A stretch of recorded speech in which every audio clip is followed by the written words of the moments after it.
ជម្រាបសួរសួស្តីអ្នកនរគ្នាជួបខ្ញុំទៀតហើយ Zoomy Kenta ថ្ងៃនេះយើងមកបន្តសាច់រឿងដានអេពីសូតទី6អ្នកដែលមិនបានមើលភាគមុនអាចចុចចូលទៅមើលបានតោះយើងចាប់ផ្ដើមពងរបស់អ៊ុករ៉ុងគឺមានរាងមូលហើយ5សង់ទីម៉ែត្រហើយវាចាំងចៃមែនទែនហើយវាពោពេញទៅដោយធម៌ spiritual របស់ Turbo Granny អញ្ចឹងហើយវាមិនពិបាកដើររស់នោះទេស្រួលងាប់ស្អីស្វែងរក1ម៉ោងរមិនឃើញផង Turbo Granny ក៏បាននិយាយថាបើបាយមិនបានរកឃើញនោះទេអញ្ចឹងហើយប្រហែលជាមានអ្នករើសបានហើយបោះពងរបស់អ៊ុករ៉ុងនៅគឺពោពេញដោយធម៌ spiritual អញ្ចឹងហើយវាបច្ចេកទាញយកខែនិង spirit មែនទែនអញ្ចឹងហើយវាគឺជាដំណឹងដ៏អាក្រក់មួយអើយមកពួកឯងធ្វើមិនធ្វើទៅមិនបញ្ហាអញផង Now it's your problem too, cause you lost him! Then I'm gonna help unblock! You goddamn brats! That's rude! No! Stop it! ពីនឹងដាក់ Turbo Granny នឹងកប៉ែដូចជាជាអញ្ចឹងហើយពួកគេក៏បានទៅផ្ទះមកវិញហើយក៏ប្រាប់ដំណឹងអាក្រក់ទៅឲ្យ Granny Psycho លឿនអញ្ចឹងហើយប្រហែលជាត្រូវដើរសួរគេហើយអុករុំមានថាំពោ Turbo Granny អញ្ចឹងត្រូវចេះគ្រប់គ្រងវាមិនគួរណាប្រើវាផ្ដេសផ្ដាសទេថ្ងៃស្អែកក៏បានមករៀនជាធម្មតាតែក៏ត្រូវបានកាក់ដោយសារតែមិត្តរួមថ្នាក់គាត់តែឯងនឹងម៉ូជាសង្សារនឹងគ្នាមែនអត់ទេខ្ញុំមិនមែនទេអូអញ្ចឹងមែនអញ្ចឹងហើយជួយរៀបរាប់ពីម៉ូមើលហើយគាត់ថាម៉ូ cute អត់ហ៎ម៉ូ cute អុករុំមិនដែលគិតថាម៉ូ cute នោះទេដោយសារគេខ្វល់ពីពងរបស់គេប៉ុន្តែបើឥឡូវទៅគិតថា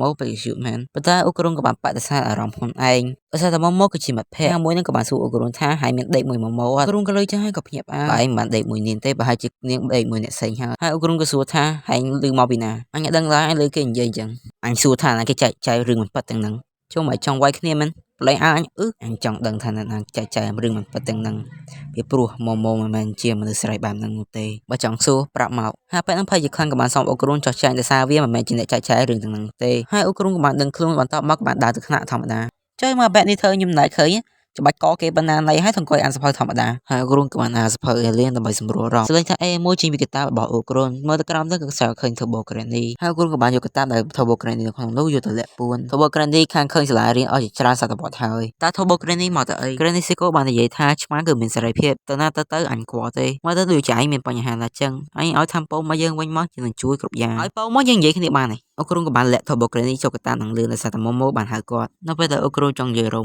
ម៉ូក៏បាននឹកឃើញដល់អាមួយមិញនិយាយថាម៉ូគឺ shoot ហើយអ៊ុករ៉ុងក៏អៀនក៏បានថយពីម៉ូចឹងឆ្ងាយម៉ូឃើញយើងក៏ឆ្ងល់ដែរបើអ៊ុករ៉ុងគ្មានបញ្ហាទេចុំបាយមកមើលមកពេលដែលអ៊ុករ៉ុងមិនបាយមកអញ្ចឹងនាងក៏បានរត់ដេញតាមគាត់ដែលធ្វើឲ្យពីរនាក់ហ្នឹងរត់តាមគ្នាពេញហ្នឹងហើយ Turbo Granny ក៏បានដើរសើមគេនៅក្នុងសាលានេះម៉ូពិតជាស្គាល់នឹងអ៊ុករ៉ុងកិច្ចពីនាងណាហើយភ័ក្រម៉ូក៏បានប្រាប់ថាមិត្តភក្តិនាងនៅថ្នាក់មួយទៀតដែលរៀនមួយអ៊ុករ៉ុងក៏បាននិយាយថាអ៊ុករ៉ុងនឹងក៏បានទៅវាយគ្នាមួយរូបថ្នាក់ដោយសារតែមួយរូបថ្នាក់របស់គាត់គឺនិយាយរឿងបែបណាសម្រាប់ម៉ូដោយសារតែឥឡូវហ្នឹងមានអ្នកចែករឿងផ្ដេសផ្ដាសដើម្បីខូចកេរ្តិ៍ឈ្មោះម៉ូក៏មកខាងនេះវិញដែលតួអង្គថ្មីបានបង្ហាញតែមានឈ្មោះថាអៃរ៉ាជាពេលនេះឲ្យទៅដើរនឹងមានមនុស្សជាច្រើនមើលនាងហើយនាងពិតជា friendly ជាខ្លាំងចំពោះមនុស្សនៅជុំវិញហ្នឹងដោយសារនាងស្អាតហើយចិត្តល្អទៀតយពេលនេះ copy Terahashi មកដោយសារតែម្សិលមិញម៉ូបានតែលាក់ចានផាងត្រឹកក្បាលនាងនេះហើយជាអ្នកចែកចាយរឿងមិនពិតរបស់ម៉ូតាមទូរស័ព្ទប៉ុន្តែរឿងដែលនាងចែកចាយនៅវាមិនបានតាក់ទាញមនុស្សជាច្រើននោះទេធ្វើឲ្យនាងពិតជាម៉ៅជាខ្លាំងដោយសារនាងដឹងថាម៉ូគឺជាបិសាច Like girl she is not shut the fuck up ហើយទៅទៅមកជាអៃរ៉ាក៏អញ្ចឹងដោយសារតែម្សិលមិញនាងក៏បានឃើញថាពលដៃរបស់ម៉ូតែនាងហៅថាស្លាបបិសាចហើយអៃរ៉ានេះវិញហើយសាសនាជឿលើជីសសាដោយសារនាងក៏ថាបិសាច demon អីចឹងទៅហើយនាងក៏ថាព្រះបានជ្រើសរើសនាងធ្វើជាស្អីគេអ្នកជួយសង្គ្រោះពិភពលោកហើយនាងជឿដោយសារតែនាងក៏ថានាងស្អាតហើយចិត្តល្អខាងក្នុងទៀតចិត្តល្អទៀតហើយមួយទៀតដែលនាងជឿនោះគឺពងបាវមានដែលធ្លាក់មកពីលើមេឃហើយអានឹងហើយគឺជាពងរបស់អ៊ូការ៉ូសម្រាប់អៃរ៉ាវិញនាងគិតថាកដោមកពីឋានលើឈួតណាស់ហើយនៅពេលដែលនាងបានបាវពងមាសហ្នឹងគឺធ្វើឲ្យនាងបានធម្មពលគឺអាចមើលឃើញអ្វីដែលមនុស្សធម្មតាមិនអាចមើលឃើញបានថ្ងៃដែលអៃរ៉ាបានពងមាសហ្នឹងគឺជាថ្ងៃដែលម៉ូនិងអ៊ូការ៉ុនបានកំចាត់ Turbo Granny ហើយនៅពេលដែលនាងកាន់នោះនាងក៏អាចឃើញអ្វីដែលមនុស្សយើងមិនអាចឃើញបានគឺនាងបានឃើញប្រឡងរបស់ The Bond Spirit រលាមកហើយកំទេចរលាទៅនឹងដែលធ្វើឲ្យនាងគិតថាឋានសួគ៌បានជ្រើសរើសនាងធ្វើជាអ្នកជួយសង្គ្រោះពិភពលោកកាលបច្ចុប្បន្នវិញនាងក៏បានប្រាប់មិត្តភក្តិនាងយករបស់របរដែលអាចកំចាត់បិសាចបានក្នុងនោះមានដូចជាសភៅធម៌និង Crucify អៃរ៉ាបច្ចុប្បន្នធ្វើវាមែនហើយឬអត់អៃរ៉ាតបទៅវិញថានេះគឺជាការងាររបស់នាងដោយសារឋានសួគ៌ជ្រើសរើសនាងជាអ្នកការពារពិភពលោកនេះដោយសារនាងចិត្តល្អហើយស្អាតទៀតអាណាជឿតាមក្បាលអាចសុទ្ធហើយអៃរ៉ាក៏បានឃើញអ្វីមួយនៅក្នុងតារាងបាល់ហើយក៏បានចោទថាពួកឯងបានឃើញវាអត់ប៉ុន្តែសម្រាប់ពួកគេគឺជាមនុស្សធម្មតាពួកគេមិនអាចមើលឃើញនោះទេអញ្ចឹងហើយបានន័យថាមានយោខៃមួយកំពុងនៅសាលានេះតែមកមានប្រុសពីរនាក់មកនិយាយមួយអៃរ៉ាលោនាងអញ្ចឹងទៅហើយនាងក៏បានសម្ដែងធ្វើងងក់អញ្ចឹងទៅហើយក៏បានប្រាប់មិត្តភក្តិនាងដោយភាសាកាយវិការចំបីអ្នកនេះលយមកចេះប្រើភាសាកាយវិការទៀត បើខ្ញុំនឹងប្រហែលខ្ញុំវិញក៏មកគ្នាដឹងថាចង់ធ្វើអីហើយសកម្មភាពទាំងអស់ហ្នឹងក៏បានឃើញដោយ Turbo Granny មកជាលេងអូក្រូមិនហ៊ានមកមុខម៉ូនោះទេហើយក៏ហត់ថាគឺគាត់ត្រូវមើល Turbo Granny ខ្លាច Turbo Granny រត់គេចមិនរត់គេចមែនហើយទិញតាមអញមិនតាន់តែគេប្រើ Turbo Granny មកសាលាអញ្ចឹងប្រាប់មូលហេតុល្អមួយមកតែអញត្រូវស្ដាប់តាមឯងមកពី Turbo Granny ឯងចាញ់ក្មេង Turbo Granny លើអញ្ចឹងហើយគាត់ថាហើយចង់មិនចង់វាយគ្នាមួយស្មើមកស្អើយក៏បានអូគ្រុងក៏បារម្ភពីអ្វីដែល Turbo Granny និយាយថាបានឃើញមនុស្សស្រីចម្លែកនៅក្រៅសាលា Turbo Granny ក៏តបថាពួកអញមិនបានដើរលេងនៅក្នុងសាលាទេអញដើរទៅសឹមកេតដើម្បីរកពងហ្នឹងយ៉ាឥឡូវចេះជួយទៀតស្មានអត់ថ្លើមហើយនិយាយសះមិនមកបែកមាត់เลยគឺវាអាចទៅរួចដែលមនុស្សបានរើសពងមាសនោះមុនយកខៃទៅទៀតហើយវាមានភាគរយច្រើនដែលពងមាសនៅក៏នៅទីនេះសម្រាប់ Turbo Granny វាមិនទៅភ្ញាក់ផ្អើលអីទេបើមនុស្សរើសមុននោះប៉ុន្តែបញ្ហានោះបើមនុស្សប៉ះហើយគឺធ្វើឲ្យពួកគេបានថាមកពោល spiritual ដែលធ្វើឲ្យពួកគេអាចមើលឃើញ spirit អញ្ចឹងហើយមានន័យថាបើពួកគេអាចមើលឃើញ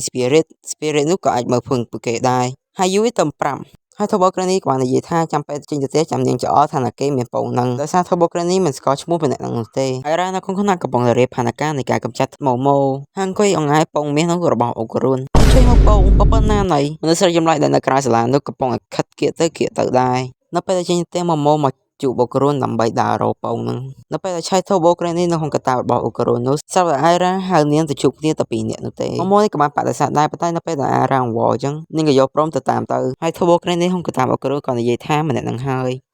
នៅពេលដល់កន្លែងណាត់ជួបនោះគឺជាកន្លែងរោងចក្រដែលគេបានបោះបង់ចោលហើយម៉ូម៉ូផ្លូវទៅតាមទៀតលោកអើយហើយបន្តមកអង្គគឺជាអន្ទាក់នោះទេមកភ័ក្រពីរនាក់របស់អេរ៉ាក៏បានមកពីក្រោយហើយក៏បានតាក់ជើងម៉ូម៉ូឬក៏បានចាប់ចងនឹងជាប់ហើយអាពីរនាក់ហ្នឹងធ្វើតាមទៀតអើយឈួរដល់កហើយបន្តមកអេរ៉ាក៏បានដកសភៅហើយយកមកសោតធေါ်ហើយយកអាស្គីគ្រុញម៉ូម៉ូហើយអេរ៉ាក៏បានប្រាំឲ្យភ័ក្រទៅចាប់ជើងម៉ូម៉ូត្រឹមតែបានក៏បានកវាត់ពីរហ្នឹងដៀងហើយជុំពីរហ្នឹងនៅរស់រងាប់បាក់ដៃបាក់ជើងនេះពួកហ្នឹងមនុស្សធម្មតាមាន3សាយសាយឡើងដេកតាមឈូបាត់ទៅពេលដែលអេរ៉ាអស់វិធីនោះនាងក៏បានដកពងអូក្រូនទៅញល់ម៉ូហាមិនជាពាក់ឯងអ្នកកាន់ពងហ្នឹងបើមាននេះគឺជារបស់យើងហើយចឹងហើយយើងមិនឲ្យនោះទេហើយក៏បន្តញល់ម៉ូទៀតទៅអូក្រូនក៏បានមកដល់ហើយក៏បានប្រាប់ម៉ូអំពីមនុស្សស្រីចម្លែកដែលដេញតាមអេរ៉ានោះនិយាយមិនតាន់ផុតពីមាត់នោះមនុស្សស្រីចម្លែកនោះក៏បានចាប់អេរ៉ាដោយមនុស្សស្រីចម្លែកនោះគឺជាយោខៃហើយធ្វើដូចជាស្គាល់អេរ៉ាតាំងពីកាលអញ្ចឹងហើយក៏បង្ខំអេរ៉ាឲ្យហៅនាងថាម៉ាក់បន្តមកអូក្រូនក៏បាន transform ហើយក៏ស្ទុះវឹងទៅចាប់អេរ៉ាប៉ុន្តែចាប់មិនបាននៅពេលដែលគាត់ស្ទុះទៅម្ដងទៀតក៏ត្រូវបានយោខៃនោះចាប់លេបទៅបានម៉ូខំទាញអូក្រូនចេញពីមាត់យោខៃនឹងប៉ុន្តែទាញបានសម្រាប់ក៏ត្រូវបានវាលេបបាត់ទៅ